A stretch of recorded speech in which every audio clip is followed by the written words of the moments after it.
the largest private ranch and tactical training state in the South. It was owned by Senator the Texas Sun, was a relentless hammer, beating down on the dusty plains of Eagles Reach.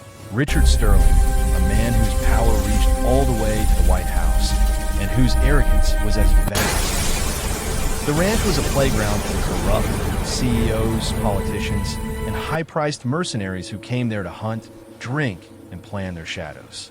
Into this world of extreme wealth and cruelty walked a woman who called herself Annie.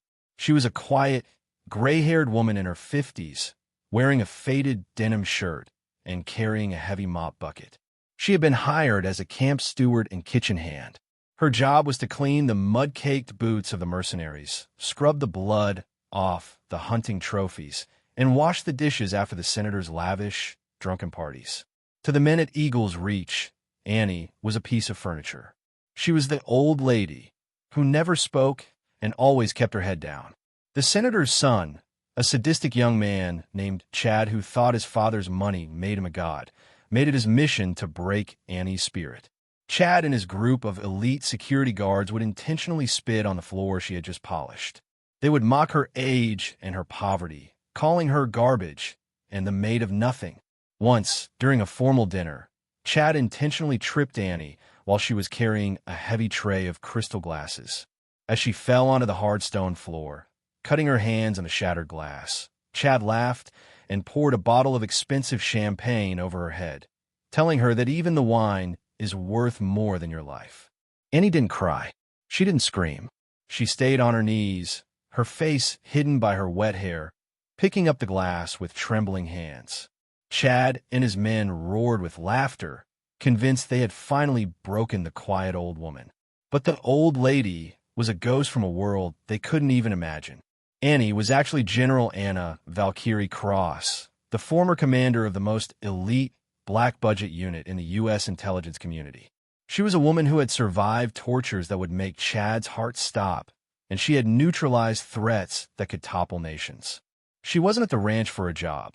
She was there because Senator Sterling had coordinated the disappearance of a transport plane carrying experimental biological weapons.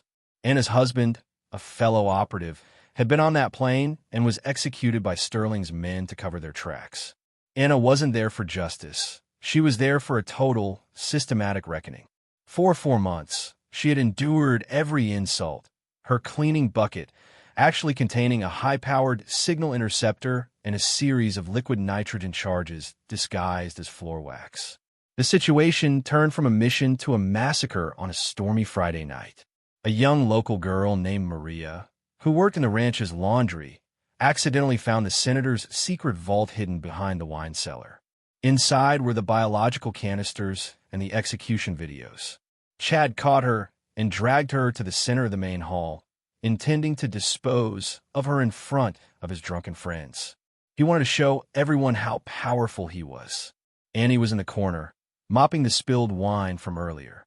Chad saw her and, in his arrogance, handed her a heavy hunting knife. He told her that if she wanted to keep her job, she had to finish the girl. He laughed, telling his friends that the old hag was too weak to even hold the blade. Anna stood up.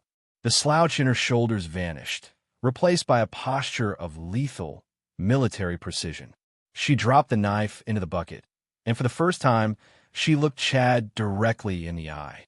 The coldness in her gaze was so intense that the room went silent. She told Chad, in a voice that sounded like ice cracking, that his father had made a mistake hiring a janitor who knew how to clean up more than just dirt. Before Chad could react, Anna moved. It was a blur of violence that the human I couldn't track. She used a simple cleaning rag to disarm Chad, breaking his arm in 3 places before he could even blink. The security guards reached for their weapons, but Anna was already a shadow. She kicked her cleaning bucket over, releasing a cloud of pressurized gas she had hidden in the base, plunging the hall into a blinding white fog. The mop lady, mask was gone forever.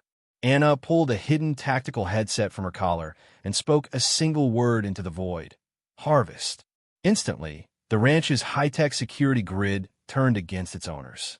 The electronic locks engaged, trapping the mercenaries inside. The Valkyrie moved through the fog like a reaper. She didn't need a gun. She used the very environment the senator had built. She used the heavy decorative tapestries to trap guards, the high-voltage display cases to neutralize intruders, and her own specialized hand-to-hand combat skills to dismantle the mercenaries one by one. To the elite guards, it felt like the house itself was hunting them. They were screaming into their radios about a ghost that was picking them off in the dark.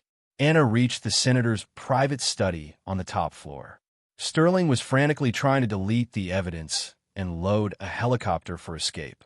He saw Anna walk through the door, her denim shirt covered in the dust of the battle, her eyes burning with a fire that made him collapse into his chair. He tried to offer her $50 million, then $100 million. He told her she could be a queen. Anna didn't say a word. She simply walked over to his desk and played a video on his massive wall screen. It was the footage of his son, Chad, crying and confessing everything to a hidden camera Anna had planted weeks ago. She then showed him the real-time feed of the FBI and a Delta Force strike team breaching his perimeter. "You killed my husband for a paycheck, Richard," Anna said, her voice a calm, steady rhythm of doom. "I've spent 4 months cleaning your floors, watching your filth. Tonight, I'm finally taking out the trash." She didn't kill him. She did something much worse.